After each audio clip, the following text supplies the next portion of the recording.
नमस्कार बंधुओं, जय जय श्री राम, हर हर महादेव। आप कैसे हैं? हाँ, सर्वे भवन्तु सुखिनः, सर्वे भवन्तु निरामयाः, सर्वे भद्राणि पश्यन्ति मा चित् भवेत् दुर्गतिः। सभी लोग स्वस्थ रहें और सुखी रहें, क्योंकि स्वस्थ और सुखी रहें। प्रथम सुखी निरोगी काया, दूसरा सुख हो जो घर में माया, तीसरा सुख जो आज्ञाकारी, चौथा दुख जो पतिव्रता नारी। ठीक। अब प्रथम दुखी जो सड़क का गाँव, दूसरा दुखी जो बढ़ेगा नाव, तीसरा दुखी जो हो सुख नहीं आज्ञाकारी, और चौथा दुख जो हो पति धन नारी।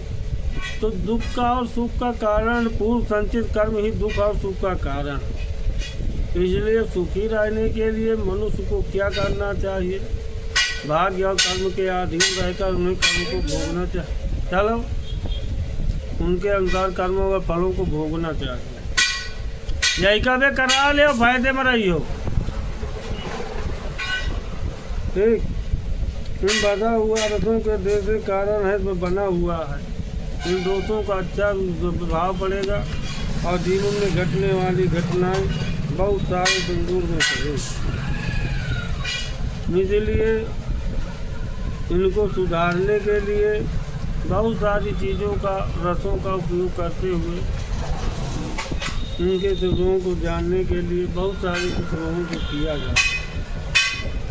मनुष्य के जीवन में बहुत सारी घटनाएं घटती रहती हैं और उनके बाद होने वाली घटनाएं। आज मैं एक भस्म की बात बताता हूँ, जिस भस्म का प्रयोग करने से बहुत सारे कुछ रोगों से बचा जाता है। उस भस्म का नाम है अकीक। ठीक। अकीक भस्म का प्रयोग निरापद है, कोई महंगी भी नहीं है और उसका प्रयोग करके बहुत सारे रोगों से बचा जा सकता है। सब प्रकार के हृदय दुर्बलता, अकीक का प्रयोग किन के रोगों में किया का अनुपान अलग अलग है। इसे आप अपने मैसेज द्वारा मुझे प्राप्त कर सकते हैं। सब प्रकार की हृदय दुर्बलता में अकीक भस्म का अच्छा प्रयोग होता है। उष्णता गर्मी को भी कम करता है। नेत्र रोग, रक्त प्रसर, रक्त पित्त, मानसिक विकार आदि में लाभ करता है। कितनी अच्छी औषधि है, अकेले काम करती बहुत सारी। सब प्रकार के हृदय रोग से बहुत सारे हृदय से किसी को ज़्यादा किसी कम है। नेत्र रोग, रक्त प्रसर, रक्त पित्त, मानसिक विकार आदि में लाभकारी। पैतृक विकार के लिए सबसे अच्छा उपयोग है। जिनका पित्त बढ़ा रहता हो, पित्त की गर्मी के कारण नींद न आती हो, बेचैनी हो, उलझन होती हो, उनके लिए बहुत अच्छा। यह हृदय एवं मस्तिष्क को बल देने वाला वातपित्त शामक है। इसको लेने के लिए अनुपान अलग अलग बताएंगे। बहुत सारे हृदय और मस्तिष्क को नियंत्रण करने के लिए बहुत अच्छी औषधि है। इसके सेवन से बढ़ी हुई तिल्ली यकृत विकार भी आराम होता है। जिनकी तिल्ली बढ़ा हो, यकृत बढ़ा हो, नाभि के ऊपर बाएं साइड में जो है सूजन बनी रहती हो, दर्द रहता हो, उनके लिए भी अकीक भस्म बहुत अच्छा काम करती है। इसके अलावा महिलाओं में रक्त प्रदर है या श्वेत प्रदर है या गुल्म है, बना हो तो मूत्राशय में खुजली बनी रहती हो, नाद हो या बीपी शरीर में खुजली बनी रहती हो, थोड़ा से धूप लगने पर खुजली होने लगती, शरीर में विकार बन जाते, उनके लिए भी यह बहुत अच्छी औषधि है। इसके अलावा ये बात जन रोगों में उन्माद, मूर्छा, पुरानी सुख का सब प्रकार के रक्तस्राव, रक्त प्रदर, पुराना सुजाक, अस्मरी, नरतलब, पथरी, व्रण घाव, कहीं पर घाव हो शरीर के अंदर, गर्भाशय में, पेट में, अल्सर वगैरह, उनको भी ये नष्ट करता है। नेत्र रोग के लिए ज्योत को भी बढ़ाती है। नेत्र रोगी के लिए भी अच्छी है। जिनके नेत्र में जलन होती, खुजली होती, सुखराहट होती रहती है, उनके लिए भी औषधि बहुत अच्छी है। जिनका चश्मा बढ़ा जाता है, आँखों से पानी बहता है, धारका बहता है, उसमें और भी कसीर भस्म के अलावा कसीर भी मिला कर बनाया जाए तो बहुत अच्छा काम करेगी। इसलिए जिसका गर्मी के कारण धात फट गया, धात पतला हो, सुखान की मात्रा कम हो गई है या धातु पतला हो गया है, उनके लिए भी गर्मी के कारण फट गया, उनके लिए भी अच्छी औषधि। ये वीर को गाढ़ा करती है और काम उत्तेजना को बढ़ाती है, शरीर को पुष्ट करती है।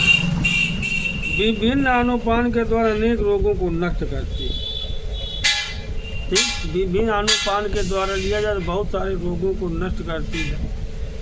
और ऐसे भी अगर किसी प्रकार का आनुपान का बोध न हो तो इसे मधु मतलब शहद के साथ इसे ले सकते हैं, हाँ, लिया जा सकता है। बात तथा प्रिया विकारों के लिए इसके खास प्रयोग है।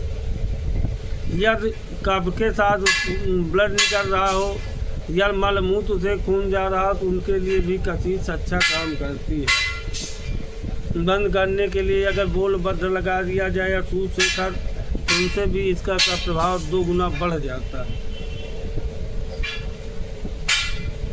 अकीक भस्म का बाह्य और अभ्यंतर दोनों प्रकार के प्रयोगों में किया जाता है।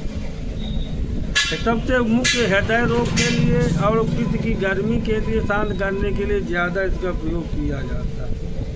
कभी कभी कुछ लोगों के हाथ पैर में से झुन्नाहट होने लगी, सुन्नाहट होने लगती, सुरसुराहट होती है, उनके लिए भी अच्छा काम करती है। अकीक पिष्टी का प्रयोग और भस्म का दोनों का प्रयोग अलग अलग बताया गया है। उनके किसी प्रकार भी बनाया जा सकता है, मार्केट में सुगमता पूर्वक मिल भी जाती है। ये रक्त पित्त, शारीरिक उच्च रक्तचाप तथा ज्वर की गर्मी, हृदय में दुर्बलता जैसे गुणों को भी किया जा सकता है। जैसे बहुत पुराना जो ज्वर है, तिल्ली यकत बढ़ गए, उनके लिए, रक्त पित्त वालों के लिए या झुनझुनाहट गर्मी वालों के लिए भी बहुत उत्तम औषधि है। इसका किसी प्रकार भी प्रयोग किया जा सकता है। शेष आनुपान आप किसी चिकित्सक से सलाह ले सकते हैं या हमारे द्वारा मैसेज द्वारा जान सकते हैं ठीक कौन सी औषधि कैसे किस प्रयोग करना है और उससे बचा जा सकता है। ब्रह्मी के साथ लेना है, मुलेठी के साथ लेना है या आंवले के साथ लेना है, इलायची के साथ लेना, उसको जान सकते हैं। तब तक के लिए जय श्री राम। हर हर हमारे घर को मैसेज द्वारा ज़रूर बताएं जो लोग देखें। जय श्री राम अवश्य लिखें। जय श्री राम।